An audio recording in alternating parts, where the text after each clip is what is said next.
In the 2015-16 financial year, the Australian Tax Office, ATO, collected $186 billion in personal income tax. 65% of that figure was collected from just 23% of taxpayers.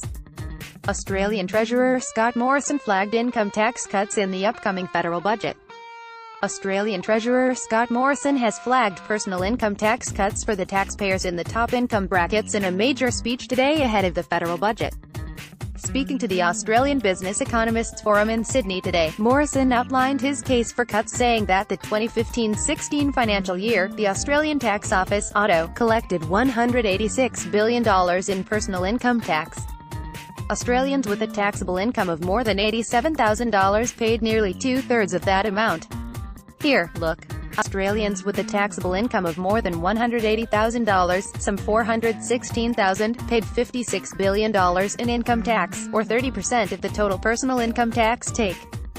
2 million taxpayers in the second top bracket, with a taxable income between $87,001 to $180,000, paid $65 billion in FY 15/16. We have a progressive tax system in Australia. It is what makes us a fair society. It is what enables us to provide a strong and reliable social safety net, Morrison said in his speech. But we cannot push this to breaking point where you only end up committing economic self-harm. The income tax burden is already falling on a smaller group of Australians who also play a critical role in creating and building the stronger economy that all Australians rely on. As such, income tax relief looks set to be the centerpiece of the upcoming federal budget released in less than 2 weeks' time, fitting with the view expressed by Morrison that Australia's tax and welfare system should reward effort and foster aspiration, and be fair and balanced for all Australians. This year's budget we will be delivering tax relief to put more money back in the pockets of middle to lower income Australians to deal with their own household and family budget pressures, Morrison said, acknowledging that many have been doing it tough and yet to experience the benefits of stronger economic conditions. By prioritizing these households with tax relief and not hitting those who are already carrying a significant tax burden, we believe we are getting the balance right.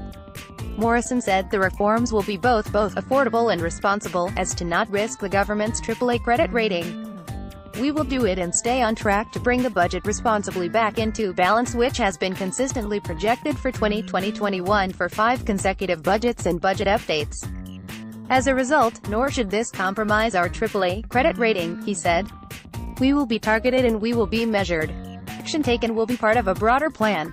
And we will deliver tax relief in the most efficient and affordable way. So expectations should be conditioned to these parameters. And that is primarily what this year's budget will be about. Morrison will deliver Australia's 2018-19 budget on Tuesday, May 8th. Want to read a more in-depth view on the trends influencing Australian business and the global economy? Research is designed to help executives and industry leaders understand the major challenges and opportunities for industry, technology, strategy and the economy in the future. Sign up for free at research.businessinsider.com.au.